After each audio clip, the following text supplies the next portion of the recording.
Welcome to the Allured Life podcast. My name is Katie Christ, and in 2016, I wrote down in a journal that I was going to become unapologetically my best self. And my purpose is to help women do the same, whether that's overcoming body image issues, creating next level inner confidence, or up-leveling our emotional intelligence and sense of worth. I believe that by investing in and developing who we are, we can exponentially transform the world we live in. My mission is to create power and influence in the hands of women. These are conversations for those ready to rise. This is the Allured Life podcast. Let's go all in. All right. Hello, and welcome to the Allured Life podcast. So today, what we're going to be talking about is this concept of duality and the fear of disappointment. So this is something that I was not planning of talking about that today. But from an experience that I experienced last night, I feel like this is an important conversation, not just for you, but for me as well. Again, for me, for you, for us. That's kind of this whole theme of the Allured Life podcast based off of mentorship that I'm getting into. And I think let's start with kind of what my reasoning for the allured life and why I chose the word allured. I want to live a life that is absolutely incredible. And I didn't want it to be it's a beautiful life.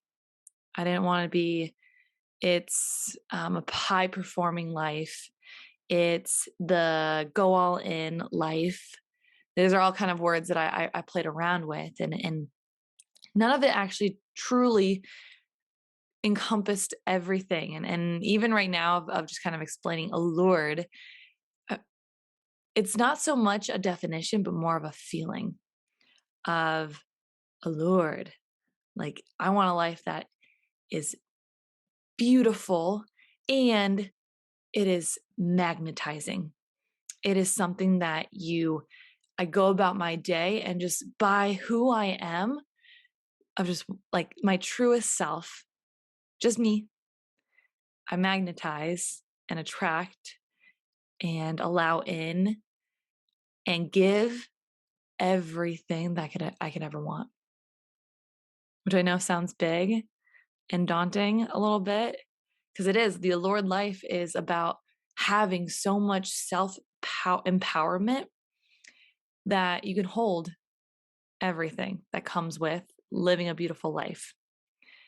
You can hold the good and the bad. And it's not about just kind of, this is why I went away from, like, I didn't like the beautiful life. No, because I feel like sometimes, a lot of the times when we're striving for greatness, we feel like there isn't space for us to just be us, our human self, our self that's there's kind of two versions of us, right? There's the us that are striving for incredible things, whether that's striving in your relationships or in your career or with your health. Like you're striving, you have these goals, you have these ambitions. Society tells you like to want these certain things, and you have your human side too, right? The side of you that feels stress, feels overwhelmed, feels not enough, like the you that just wakes up after you showered the night before and your hair just dried in bed and you might have forgotten to brush your teeth. Like that's the you that I'm referring to. The you that you look in the mirror, you're like, who is it? What? I gotta get myself together. And the thing that I've been learning more so as I've been diving into my own journey of striving to live the best life that I possibly can is that I struggled and struggle, so both past and still present, with holding the duality of striving for greatness and being me. And by being me, it's the good, the bad, the ugly, the things that I don't like about myself, the things that I do like about myself, and holding all of that together in this vision of who I'm striving to become and on this journey, right?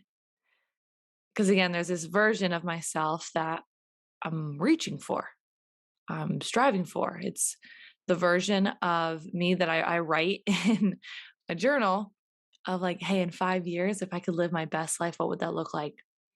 It's this woman that is patient and present and has such an incredible relationship with Ryan, my fiance, and in 5 years, my husband. It's the Katie that is in immaculate shape, that I'm the type of person that fuels my body with things that bless my body and give me high energy. And I don't have excess burden, whether that's kind of in weight or also in stress and mindset, that's kind of keeping me feeling heavy or slowing me down. It's the Katie, the best version, who is kind of exceeding in her career and knocking it out of the ballpark. And just like that, it girl is who I'm striving to become. And so it's hard, I think, when we have this vision of ourselves and we're going, we're trying, and it's really hard to get there, right? And I always felt that when we have this vision for ourselves, that I was like, okay, if I just stick to it, just stick to the things that I see other men and women doing. If I just go with that, I'll get there. Because that's what everybody says, right? Like, just keep to it. Consistency compounds. You like success is found through failure. Like, all we're like, okay, let's keep going, let's keep going, let's keep going, let's keep going. But, and these are things that I've said, but the true power comes from being able to hold,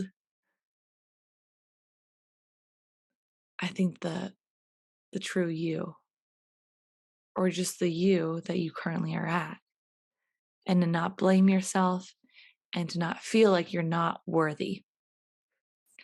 Again, this is the you that wakes up in the morning and you're like, what is this hair? What is this? Like the you that you're just like, that it's just the normal you. The normal you that you're currently, when you say all these goals and the ambitions, you're like, I don't want to be just this. And again, it's not good or bad or ugly. Like but you are striving for something. You're striving to be the best version of you, right? And in my head, and even it was almost like when I had this vision of myself, I unknowingly said that the Katie that I am now is not enough, not worthy, that I need to change something about me. And changing yourself is the hardest thing to do. And so that's where it's like, this is where duality comes through. It's knowing that you don't have to change anything about yourself, you just add to yourself. And through adding certain, if you look at it as adding habits, adding perspective, adding different paradigms that you're looking at the world, adding different people into your life, different routines, adding, with that comes, you get rid of things too, but you're not specifically saying, I'm going to change myself. Stay with me on this one. It's holding and saying everything that I am, everything that I experience, the good and the bad, it's perfect. And two, knowing that I'm striving ahead, knowing that I have one foot in the present of who I am right now and one foot that is stepping towards my dream version of me. But what I did that was a mistake is that this present, I would be really dang happy, like really, really happy for the things I was happy with in my present life. And when I experienced things that I wasn't happy with, like stress, anxiety, looking at myself in the mirror and grabbing onto my belly rolls, looking at a picture of myself after my sister's wedding and saying my arm is too big in that picture, laying in bed last night and having anxiety thoughts and saying I didn't do enough today, I didn't do it, like I didn't make enough like I'm not getting along as far as I want. Those things that I don't like about myself that I experience, and I'm like, oh, if I just get to my best version of myself, these won't be here anymore. I don't think that's what we're here to strive for.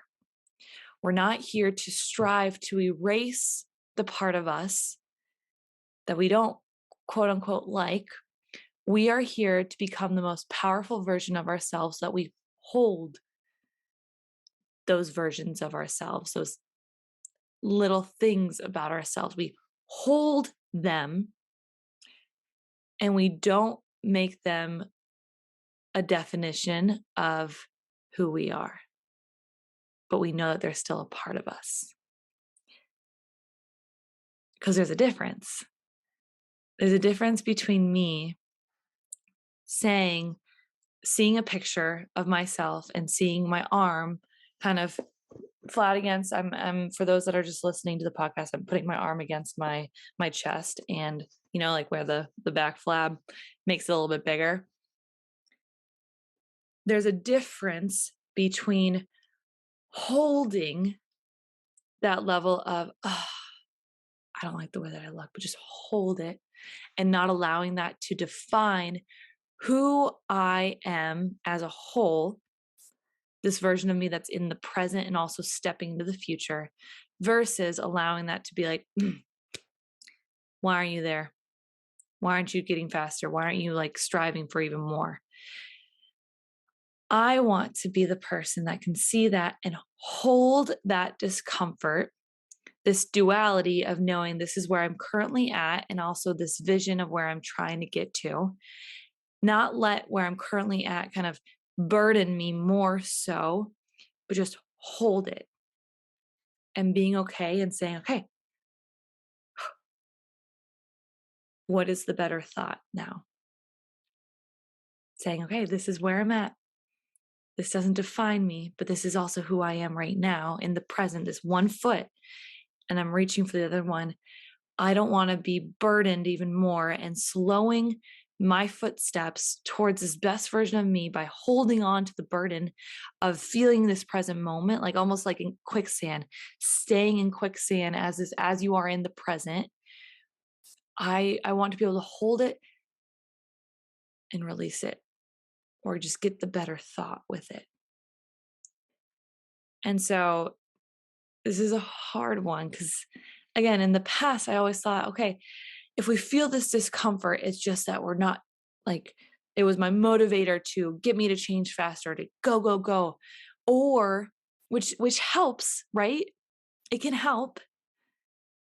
But at the same time, too, I allowed it to really get me stuck.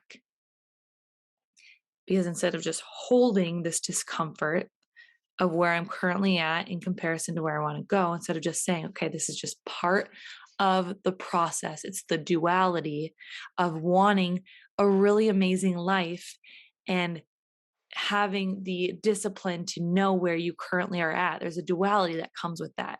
There's the good of where you want to go, and there's the bad of what's going to happen. Like this fear of if you're not going to get there, this fear of disappointment, this fear of what's going to happen if I do actually change. There's a duality that comes up. And once you like, can I hold it without making it define me and my spirit and who I inherently am in the wholeness, in the togetherness of everything that I am, everything that I was, everything that I am meant to be. And so I've been practicing what this looks like. And let's say like last night. So this is real time. Last night at the time of this recording, and this is something I've struggled with for a really long time. And I know it is a lesson about self-worth that I'm meant to hold and get really dang strong with, but it's this lesson of self-worth.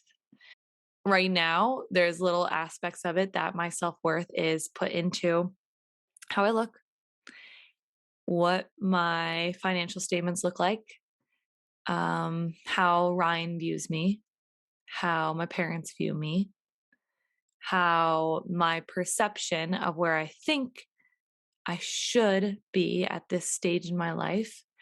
There are there are things right now that that's where my self-worth comes from.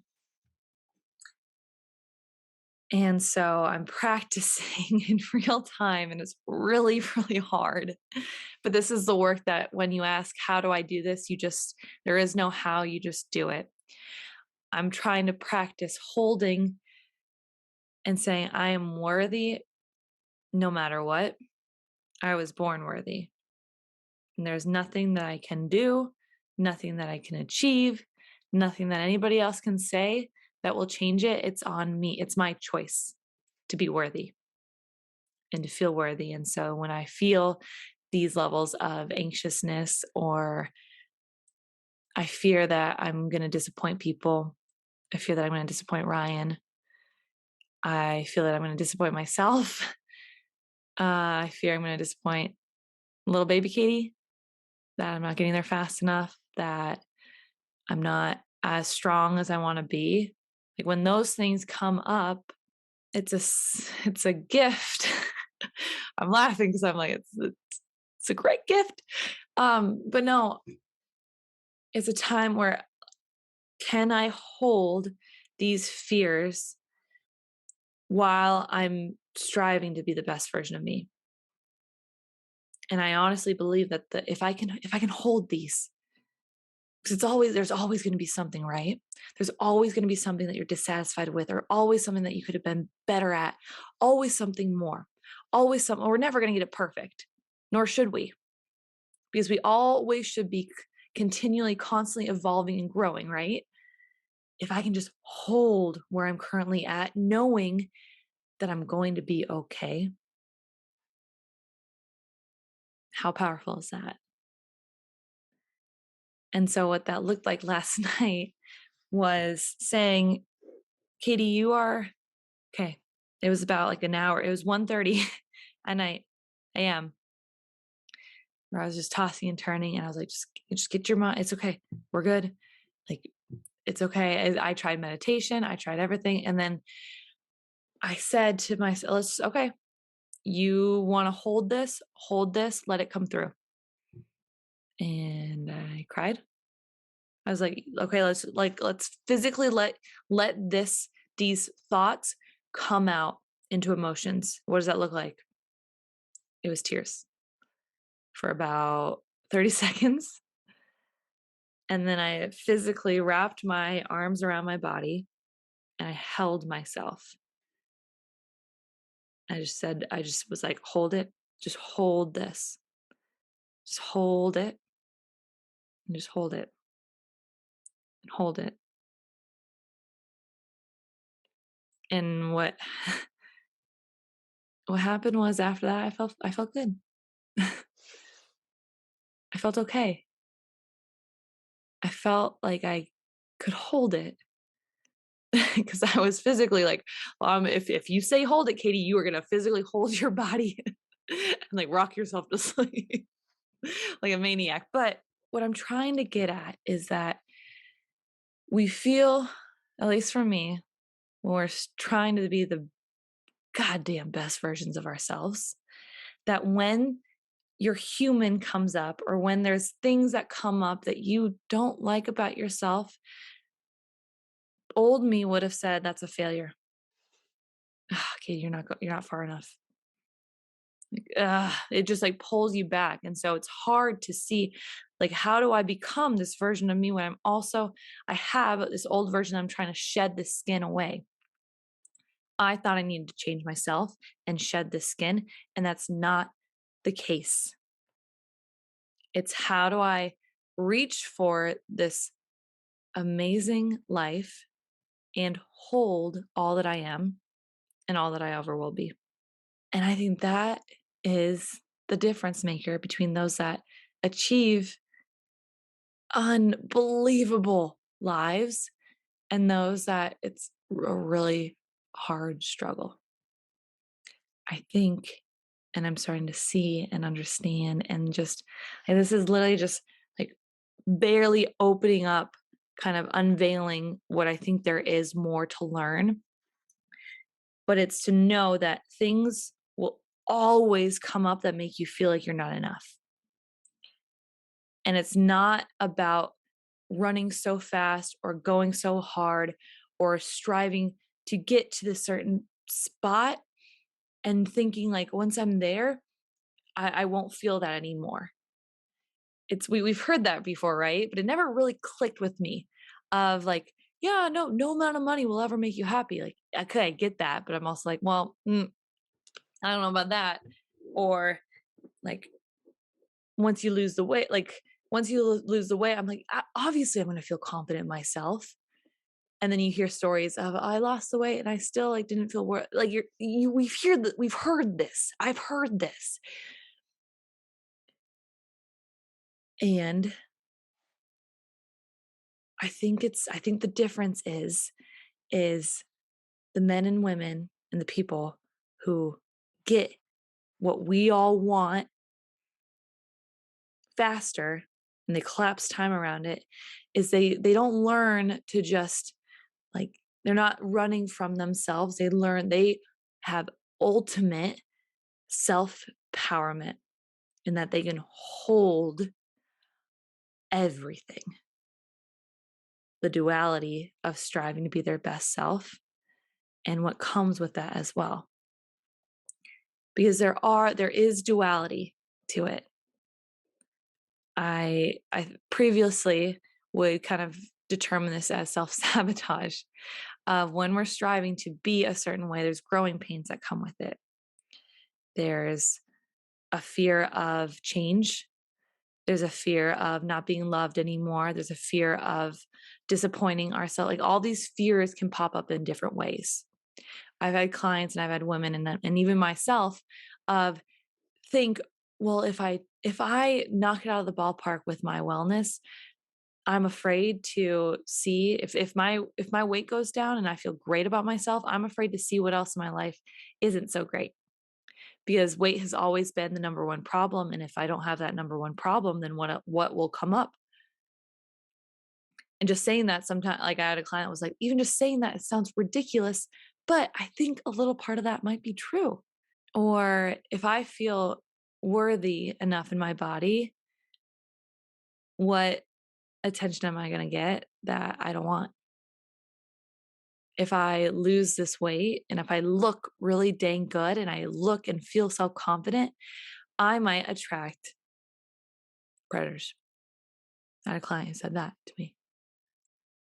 I had another woman who said, if I'm the type of person that gets a salad at a Friday night fish fry, my friends are going to comment on me and I'm going to be that person. And I don't want to be that person. I don't want to be ostracized from the group. There's a duality of everything. Can you hold that as simple as can be? Can you hold the discomfort that, yeah, they might be called out for getting salad at a fish fry? Can you hold that? Are you strong enough to be like, I don't care. Salad tastes freaking dang good. Can you hold the discomfort of when I strive for the best version of my life, can I hold that I can handle being this woman for a very long time without kind of feeling the fear of the disappointment of what if I can't hold it for very long and if I just go back to my old ways? Can you hold the discomfort, the really hard discomfort, especially if you've experienced some trauma? Can you hold the discomfort of if you feel your most confident and you feel so beautiful, can you hold the fear that someone might look at you in a way that you don't want that attention? Can you hold that level of power and saying, no matter what, I'm going to be okay? That's personal power. And that's what we want when we're trying to strive to be our best self is to hold everything that we absolutely want and knowing that with that will come a lot of discomfort. It's duality. Can you hold it without feeling like you have to shed any skin or feel like if you aren't living into the best version of yourself every single day, that there's a failure of you? It's not that. It's just practicing and taking just those 1%, like every single day, lifting that weight of holding the weight of discomfort. And those little reps will get you really dang strong. How do I know this? Because I've been doing this and it's really hard work. But being able last night to lay there in bed and I to have the realization, this has been years where I've had anxiety thoughts, bouts of insomnia. I'm not saying this. I fixed it last night. No, no. It was 1:30 a.m. in the morning, but I told myself, hold it, feel it, hold it. To let myself cry because that's the way that my body physically felt this level of stress and anxiety. And I physically held my body by wrapping my arms around me and just repeating in my head, hold it, hold it, hold it. And you know what happened? I didn't have to do anything about the anxiety or the stress. I felt better.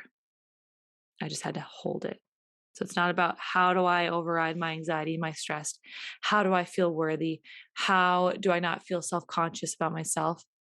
It's not about how you hold it and you practice holding it and you become really dang strong because you are doing those reps, those emotional reps, those mindset reps.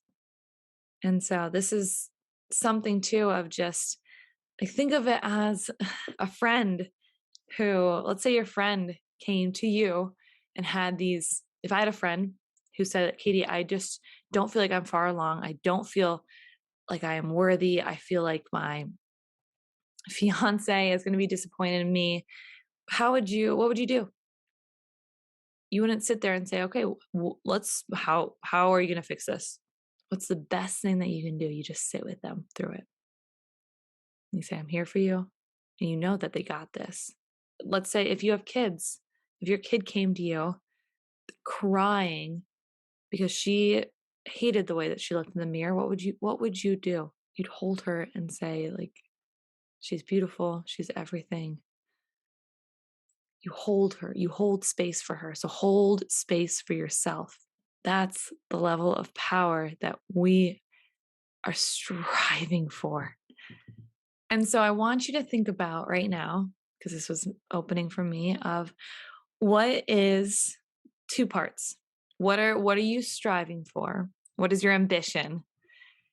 And then what's the duality to that ambition? What are those things that are gonna you know it's so easy to pick and say, okay, what is the leg that the stepping I'm stepping into the future? What is that going for?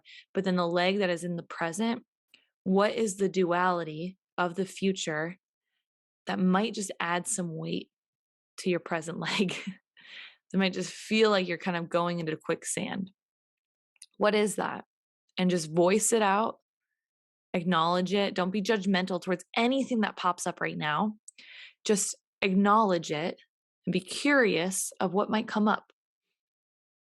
Because this is the hard work of a lot of the times we don't want to see these things because this is previously the layer of skin that we were trying to shed. We're trying to change ourselves when these things come up. But I want to challenge you and say, don't do that anymore. Instead of trying to shake it off, like rub it off really, really fast, say, nope, I'm going to get out of here, like showering it off. Don't throw it away. Don't push it away anymore. Hold it. Hold it, hold it, hold it. And see how that practice makes you the strongest version of you.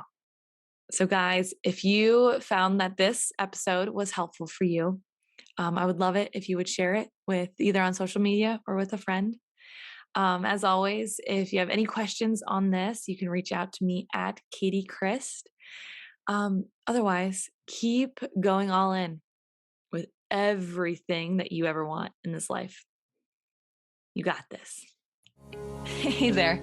Thank you so much for listening. My goal is to help as many women listening, and if this episode supported you in any way, the very best way to show your appreciation is by simply screenshotting this episode and sharing on your social media or with your friends. Or even better, drop a review on whatever platform you are listening on. Don't forget, if you are looking for any additional support, you can always reach me on Instagram at Katie Christ. See you back here next week.